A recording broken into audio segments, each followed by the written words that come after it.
आनंद से कन्हैया का जन्म उत्सव मना रहे हैं और रोहिणी माता शांत भाव से अपने कक्ष में विराजमान है। नंद बाबा यशोदा ने देखा है कि सभी उत्सव में आए हैं, लेकिन रोहिणी नहीं आई है। नंद बाबा यशोदा माता रोहिणी के पास पहुंच जाते हैं। बोले आप चलो ना। बोले कैसे जाऊं? उत्सव में जाऊंगी तो श्रृंगार करना पड़ेगा और मेरे पति जेल में बंद हैं, मैं कैसे जाऊंगा?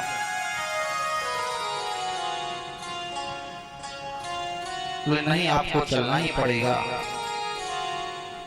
रोहिणी च महाभागः नंद गोपा विनंदता। रोहिणी माता ने भी देखा है, अरे संसार के नियम अलग हैं, ये तो गोविंद की जन्मोत्सव है। माता रोहिणी पधारी हैं और कन्हैया को बहुत सारा आशीर्वाद देकर वहां से चली हैं।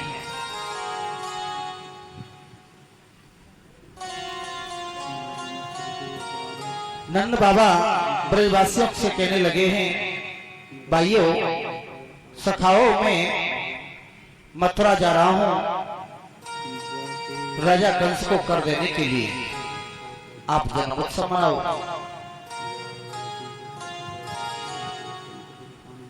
मैं मथुरा जा रहा हूं क्योंकि छोटे छोटे राजा बड़े राजाओं को कर देते थे। ऐसे ही नंद बाबा राजा कंस को बोले भक्त वत्सल भगवान की जय हो कर देने के लिए मथुरा गए हैं। इधर बसदेव जी महाराज को राजा कंस ने 2-4 दिन के लिए कारागृह से निकाल दिया। वहीं पर नंद बाबा से मिलन हुआ बसदेव जी का। बसदेव जी ने जैसे ही नंद बाबा को देखा है गले लगा लिया।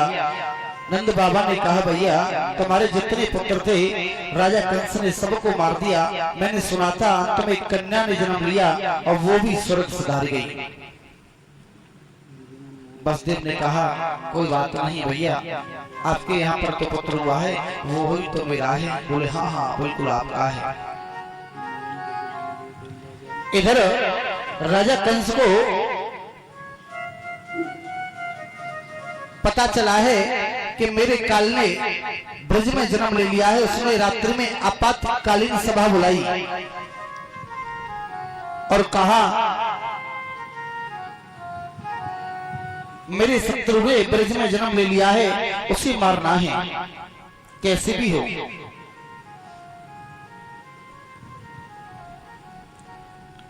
तुम ब्रज में जाओ और छोटे छोटे नन्हे नन्हे बच्चे हैं उन सबको मार आओ, उनमें हमारा शत्रु भी मारा जाएगा। बताओ कौन जाएगा? सबसे पहले पूतना बोल उठी है, महाराज मैं जाऊंगा। राजा कंस ने मना कर दिया है कि तुम नहीं जा सकती। बोले क्यों? कि इतना विकराल शरीर, इतना बड़ा मुंह, इतने बड़े बड़े दांत, तुम्हें कौन ब्रज में घुसने देगा? बोले इसकी आप चिंता मत करो महाराज, इसकी आप बिल्कुल चिंता मत करो। बोले क्यों? कि मैं घूंघट लगा के जाऊंगी। घूंघट में किसी को पता नहीं चलेगा मेरा मुंह कैसा है और मुंह कैसा नहीं है। और मैं अपने स्तनों पर जहर लगाकर जाऊंगी। जब आपके शत्रु कृष्ण को देखूंगी तो उसे अपना दुग्ध पान कराऊंगी और दुग्ध पान करते करते वो विष का पान कर लेगा और मृत्यु को प्राप्त हो जाएगा। आपको चिंता मत करो। सुखदेव जी कहते हैं, राजन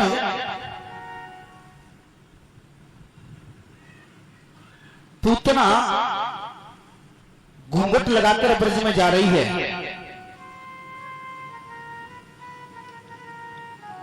और देखो शास्त्र कहते हैं घूंघट में बड़े बड़े काम बन जाते हैं। जब कहीं कथा में जाओ, कीर्तन में जाओ,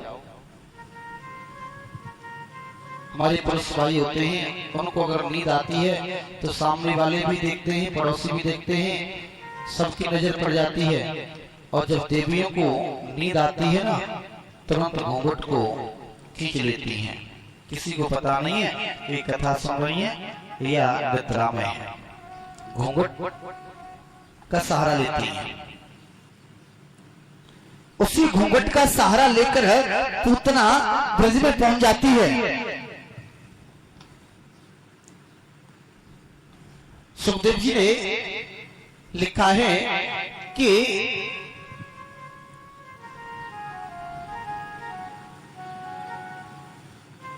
हमारे यहाँ पर घूंघट का प्रचलन नहीं था पहले। कभी माता जानकी ने दशरथ जी महाराज से घूंघट नहीं लगाया था। ये मुसलमानों ने आकर यहाँ पर घूंघट का प्रचलन चलाया। हमारे यहाँ तो शास्त्रों में लिखा है सर पर पल्लू ढक लो, यही बड़ों का सम्मान होता है। लेकिन आज के जमाने में देखा है आपने, घूंघट तो लगाएंगे 1.5 हाथ नीचा, और उस घूंघट में से ही ससुर को गाली देती हैं कि आजा बज हमारे तेरे मुंड पे हड़िया फोड़ूंगी। ऐसे घूंघट से क्या लाभ प्यारे।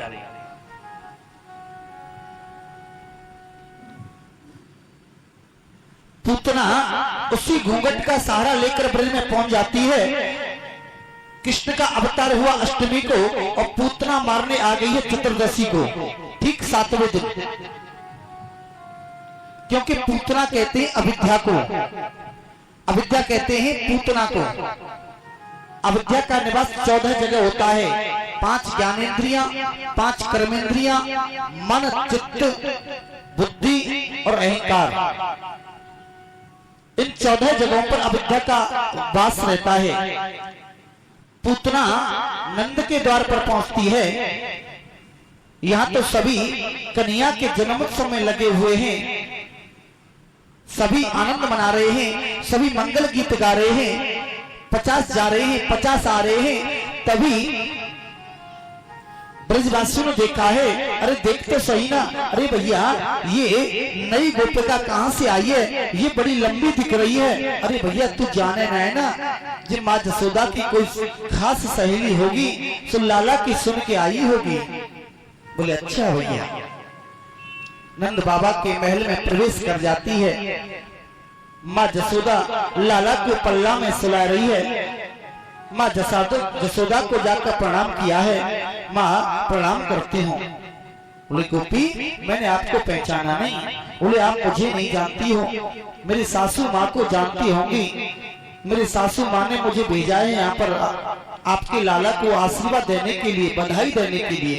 बोले ठीक है, मेरा लाला थोड़ी है, आपको ही है, खूब ढेर सारा आशीर्वाद दे जाओ। माँ जसोदा तो लग गई काम में। पूतना के पास में लाला को छोड़ के और कन्हैया के पास में पूतना पहुंच जाती है। पूतना को देखते ही मेरे गोविंद ने आंखें बंद कर ली हैं। आंखें बंद क्यों की? क्योंकि भगवान सोच रहे हैं मेरे 24 अवतारों में 2 ही अवतार श्रेष्ठ हैं, राम अवतार और कृष्ण अवतार। और दोनों अवतारों में सबसे पहले मैंने राक्षसी को मारना पड़ा। राम जी ने सबसे पहले ताड़का को मारा और मेरे कन्हैया पूतना को मारने को जा रहे हैं।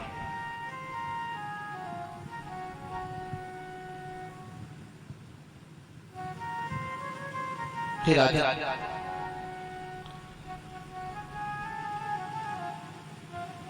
शायद मेरे गोविंद आंखें बंद कर ये सोच रहे हैं कि पूतना आई तो मुझे मारने के लिए, लेकिन ये काम तो करेगी माँ जैसा, क्योंकि मुझे दुग्ध पान कराएगी।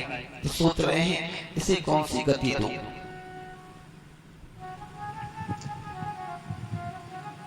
पूतना ने लाला को उठा लिए हुए और अपना दुग्ध पान कराने लगी है और प्रभु बड़े प्रेम से पुत्रा का दुग्ध पान कर रहे हैं। सामंच मंचालमिति प्रभाषिणी निस्पीड्यमानाखिल जीव एव मरणमणि। पूतना ने कन्या को गोद में लिया और जब दुग्ध पान करा रही है, मेरी गोविंद ने दुग्ध पान करते करते उसके प्राणों को खींचना प्रारंभ किया है। पुत्रा सोचने लगी है, ये बहुत देर से दुग्ध पान कर रहा है, ये तो मरने का नाम ही नहीं ले रहा। और जब प्राण उसके खींचना प्रारंभ किया है मेरे गोविंद ने, तो पुतना घबराने लगी है। जब व्यक्ति के प्राण निकलते हैं ना, तो सांस लेने में कठिनाई होती है। जब व्यक्ति के प्राण निकलते हैं तो वह जोर जोर से चिल्लाने लगता है, अरे लाला। पुत्रा चिल्लाने लगी, अरे कन्हैया, अरे लाला छोड़ना। जोर से चिल्लाने लगी है, अरे कन्हैया मुझे बहुत तकलीफ हो रही है, अरे छोड़ना। 7 दिन का मेरा गोविंद आज यहाँ पर बोल उठा है, केवल 7 दिन का कन्हैया है। पूतना जब कह रही है कि अरे कन्हैया छोड़ना, तो मेरे गोविंद कहने लगे हैं, मौसी जी हम तो पकड़वो ही जाने, छोड़वो तो जाने ही ना। अब तो पूतना एकदम घबरा गई कि 7 दिन को बालक बड़ों की भांति बोल रहा है। ये कोई साधारण पुरुष नहीं है, कोई साधारण पुरुष नहीं है। घबरा गई है, आकाश में उड़ा कर ले गई मेरे गोविंद को। और दुग्ध पान करते करते मेरे गोविंद ने उसके प्राणों को भी खींच लिया है और उसका प्राणांत हो गया है। सुखदेव जी कहते हैं, राजन पूतना का जब शरीर जमीन पर गिरा है, बहुत बीच में होकर गिरा, क्योंकि विशाल शरीर था उसका, विकराल रूप है उसका। जितने बाग बगीचे थे ना, पूतना के शरीर के नीचे आकर सभी दब गए। एक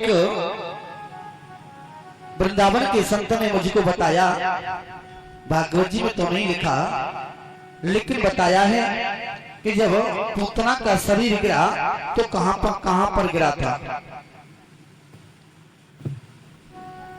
तो संत ने बताया, एक संत का भाव है कि लाला जब पूतना का शरीर गिरा ना, बाकी पाम गिरे पैगाम में जाके और मूड गिरे मुरसान में जाके, हाथ गिरे हाथरस में जाके और कान गिरे कानपुर में जाके। एक संत का भाव है, भागवत जी में तो नहीं लिखा है। जब ब्रजवासियों को पूतना के बारे में पता चला है कि एक राक्षसी हमारे कन्हैया को आकाश में उड़ा कर ले गई है, दौड़े दौड़े जंगल की तरफ आई। माँ जसोदा को पता चला है, एकदम घबरा गई है, दौड़ी दौड़ी आई है और लाला को तुरंत उठा लियो है। ब्रजवासियों ने कहा, अरे माँ जसोदा, तुमने राक्षसी के हाथ में अपने लाला को काय को दे दियो। अरे मुझे क्या पता था, मैंने तो कोई गोपी जानी थी, मैंने तो ये जाना था कि कोई गोपी लाला को आशीर्वाद देने की आई है। मुझे क्या पता था कि राक्षसी है, ये लाला को उड़ा के ले जाएगी। लाला को गोद में उठा के अंक में भर लियो माँ जसोदा ने। प्रेमास्त्रों से